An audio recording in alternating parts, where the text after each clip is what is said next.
quem é o próximo? Ou quem é o meu próximo? Porque eu posso falar, né, os dois significados. Quem é o próximo da fila, né? O seguinte. Ou quem é o meu próximo que está perto de mim, não é isso? Eu posso ter esses dois sentidos. E pensando muito nisso, me veio a seguinte pergunta: se eu pergunto quem é o meu próximo, eu sou o próximo de alguém. E quem sou eu como sendo próximo de alguém? E aí isso me deixa meio assim, pensativa, né? Eu sou o próximo, mas eu sou a próxima, mas eu posso ser a próxima, mas e eu como próxima? Quais são as minhas atitudes? E eu comecei a me perguntar justamente isso. Me fiz essas duas perguntas. Quem é o meu próximo? E como amar o próximo como eu amo a mim mesma? Aí complica mais um pouquinho, né? Ixi, Maria, Fábio. Complica. Porque há dois textos, alguns textos na Bíblia, são vários, e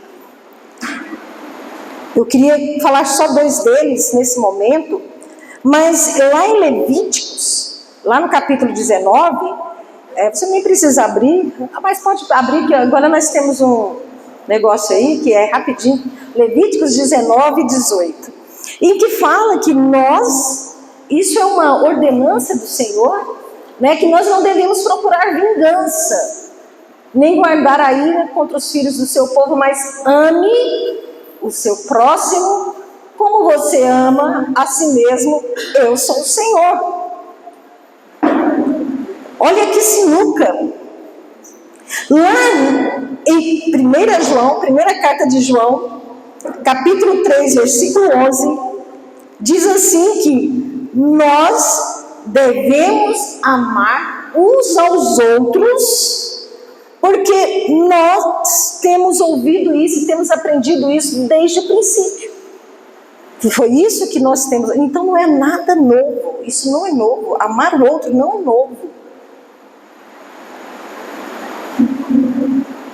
E olha esse último versículo, lá em 1 Tessalonicenses 3, 12. Capítulo 3, versículo 12.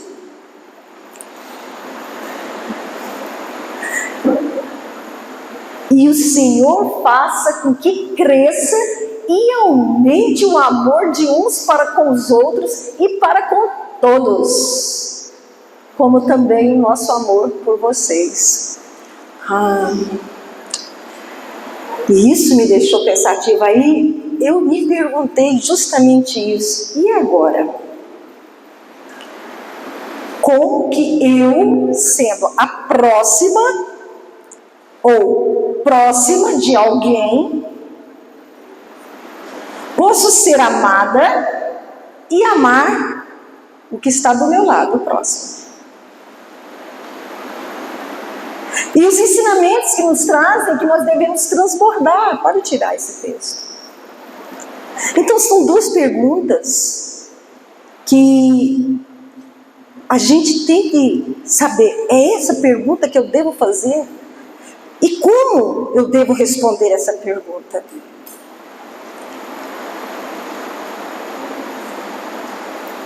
Quem é o meu próximo? E como eu devo amar esse próximo como eu amo a mim mesmo? Tempos atrás, um irmão disse para mim justamente isso. Mas pastora, me explique isso. Como que eu vou amar o outro se eu não amo a mim mesmo? Se eu não amo a mim mesmo? Se eu tenho preconceito comigo mesmo, como Como é que eu posso amar o outro se eu não me amo? Eu respondi a pergunta de 1 milhão. Se você conseguir responder, ó, estamos ótimos. Eu não sei se você consegue responder. Porque se eu amo o outro como eu amo a mim mesma, então muitas coisas estariam sendo resolvidas e estariam resolvidas. Agora, se eu não amo a mim, se eu não tenho esse amor por mim mesma, então vai ser mais difícil eu amar o outro. E um texto muito bom, muito interessante, que fala sobre isso, está lá em Lucas, no capítulo 10, versículo 25 ao 37. E esse texto nos faz pensar muito nessa questão do próximo, que Jesus ensina.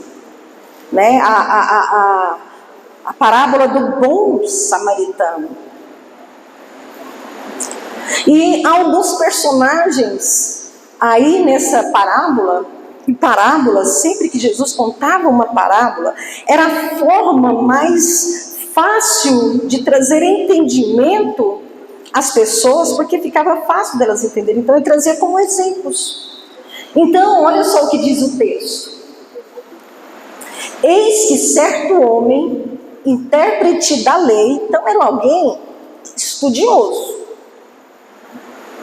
se levantou com o objetivo de pôr Jesus à prova e lhe perguntou: Mestre, que farei para herdar a vida eterna? Então Jesus lhe perguntou: o que está escrito na lei? E como você entende?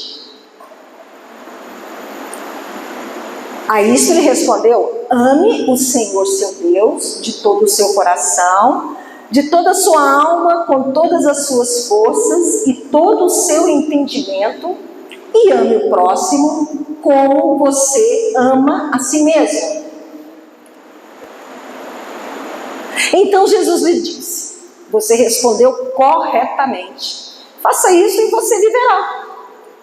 Mas ele, querendo justificar-se, perguntou a Jesus: quem é o meu próximo?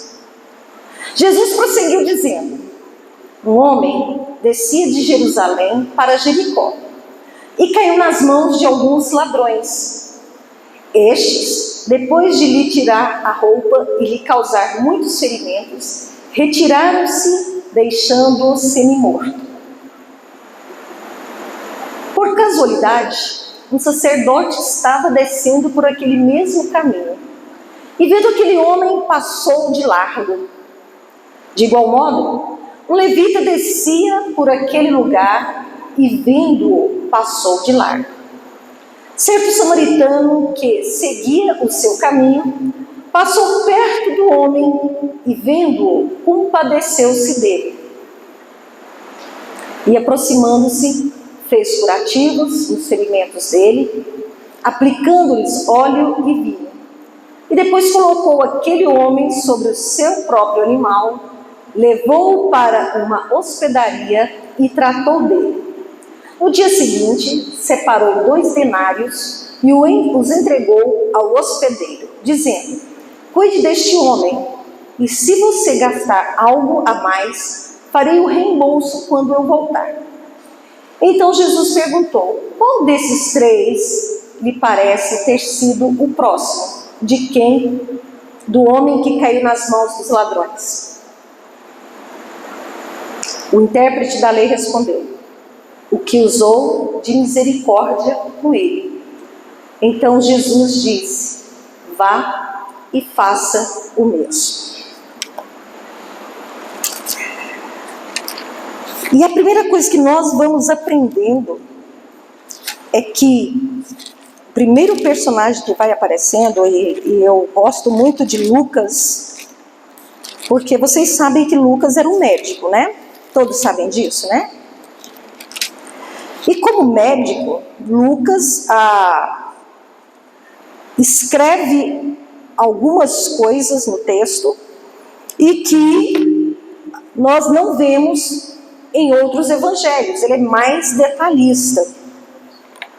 Acredito eu, por ser médico, ele até fala de doença, como que cuidou das feridas e tudo mais. Então, como médico, ele é muito detalhista nesse sentido.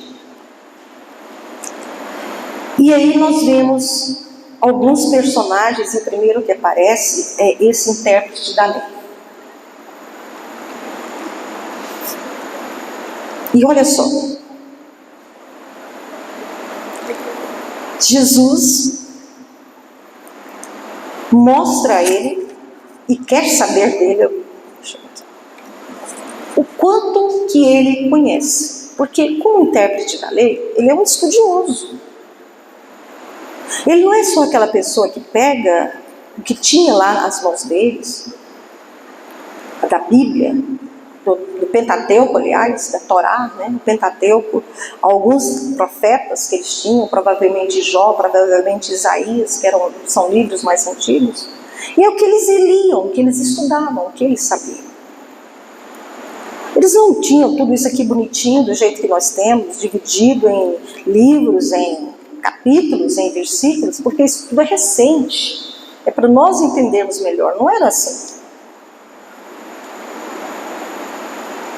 E diz bem que o homem se levantou com um objetivo que era de colocar Jesus à prova. E aí Jesus diz para ele, aliás, ele devolve a pergunta, né? O que está escrito na lei e como que você interpreta isso? Como que você entende o que está escrito? E ele diz claramente: ame o Senhor seu Deus de todo o seu coração, de toda a sua alma, com todas as suas forças e todo o seu entendimento, e ame o seu próximo como você ama a si mesmo. É isso que está escrito. Ótimo, então vai e pratique. Só que aí ele faz a outra pergunta: mas quem é o meu próximo? Quem é este próximo? O caminho de Jerusalém a Jericó são mais ou menos 27 a 29 quilômetros. E disse que deveria ser feito em um dia antes do anoitecer. Porque era um lugar, como descida, cheio de encostas, um lugar muito perigoso. E os ladrões se aproveitavam de se esconder neste lugar e e assaltar as pessoas que passavam por ali. E fala-se que o sacerdote e o levita, eles desciam de Jerusalém para Jericó. Acredita-se que o motivo é porque alguns deles moravam em Jericó. E eles faziam aquele caminho. Então, provavelmente eles estavam passando rapidamente mesmo e deveriam ir logo, antes do dia terminar, antes do anoitecer, para que não fossem surpreendidos. E diz os historiadores que eles deveriam passar, inclusive, de preferência em caravana, para evitar até serem assim tão surpreendidos. Mas o fato é que Jesus cita, para esse intérprete da lei, 3 personagens: um sacerdote, um levita e um samaritano. Hoje a pastora perguntou assim para a gente, né? O motivo da rixa, né? Entre os samaritanos e os judeus. Foi essa a pergunta? Quem eram os samaritanos? Quem eram os samaritanos? Nem rixa. Quem eram os samaritanos? Eu falei assim: eu sei, mas não vou responder. E vou só dar uma pincelada para vocês, assim, só por cima, para não tirar a surpresa de para quem ela nos fez a pergunta, se não foi atrás, para correr atrás. Mas o que é importante que nós saibamos é que o sacerdote, ele ministrava a Deus no templo. E lá em Levíticos, ele tinha todas as ordenanças, tudo que ele podia fazer e o que ele não podia fazer. E muitas vezes, a gente, como esse sacerdote, tem conhecimento da palavra, ele conhecia a lei. Caso contrário, ele também era sacerdote. Mas em momento nenhum, entendeu o motivo da lei, que é proteção, que é guardar. E na pressa dele, Jesus, ao contar esta parábola, diz que o sacerdote que se via lá no templo, que conhecia a lei, que sabia quem era Deus, quem era o Senhor, esse sacerdote passa de largo por esse homem. E não diz que ele estava morto, diz que ele estava semi-morto. Então havia sinais nele de vida. Então, ele estava voltando do templo, então ele não estava indo. Então, ele podia tocar no morto, mas não era morto, ele podia tocar na pessoa. Ele podia ter parado ali, sim, e ter cuidado. No entanto, ele passou de largo. O homem ali, eu vou passar por aqui.